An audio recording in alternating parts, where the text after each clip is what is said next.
ពាក្យទូលមានរបស់ពុទ្ធហ្នឹងគឺអប់រំមនុស្សឲ្យស្ងប់ឲ្យស្ងប់មិនឲ្យធ្វើអំពើអាក្រក់ឈ្មោះថាសន្តិភាពហ្នឹងបងនេះជាកត្តាមួយសំខាន់សម្រាប់ពុទ្ធសាសនាដែលលោកទូលមានគឺមានប្រយោជន៍ទាំងអស់សម្រាប់មនុស្សមិនមែនសម្រាប់តែខ្មែរអ្នកគាត់ប្រកាន់ពុទ្ធសាសនាទេណាមនុស្សជាតិលើពិភពលោក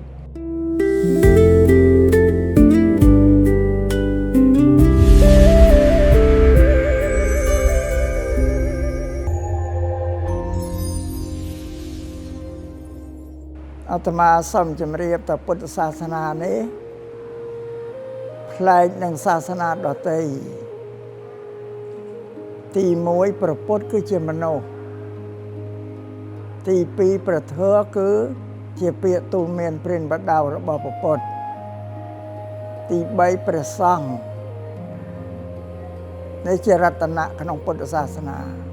អត់មានបានតាកតងនឹងអ្វីខាងក្រៅទេគឺសត្វតែមនុស្សទាំងអស់បងឬដែលឈ្មោះថាពុទ្ធៈនេះប្រែនៃម្យ៉ាងថាលោកអ្នកទូលមានព្រានប្រដៅ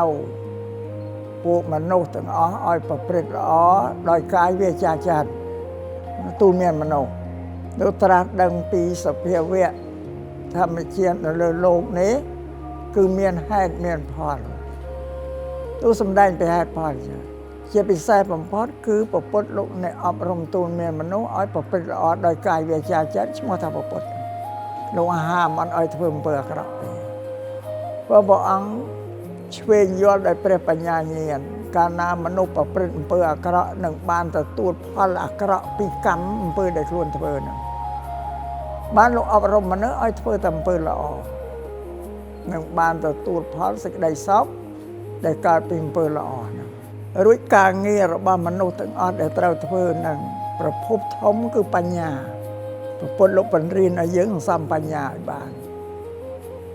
បានយើងធ្វើកិច្ចការទាំងអស់នោះបានកាលណាល្ងងខ្លៅអត់ធ្វើឲ្យបានទេបង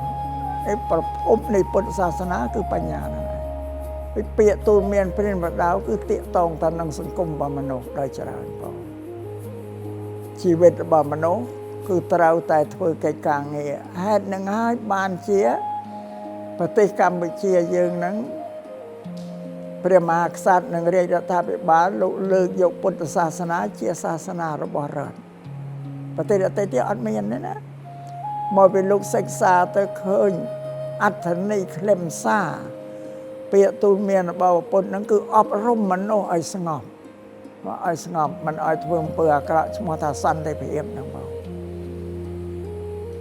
នេះជាកត្តាមួយសំខាន់សម្រាប់ពុទ្ធសាសនាដែលលោកទូលមានគឺមានប្រយោជន៍ទាំងអស់សម្រាប់មនុស្សមិនមែនសម្រាប់តែខ្មែរអ្នកគាត់ប្រកាន់ពុទ្ធសាសនាទេណាមនុស្សជាតិលើពិភពលោកគឺត្រូវតែធ្វើការងារដែលមនុស្សធ្វើត្រូវតែមានបញ្ញានឹងជាកម្ពូលព្រោះដើម្បីនឹងឲ្យកាយវាចាចិត្តធ្វើកិច្ចការឲ្យសំខាន់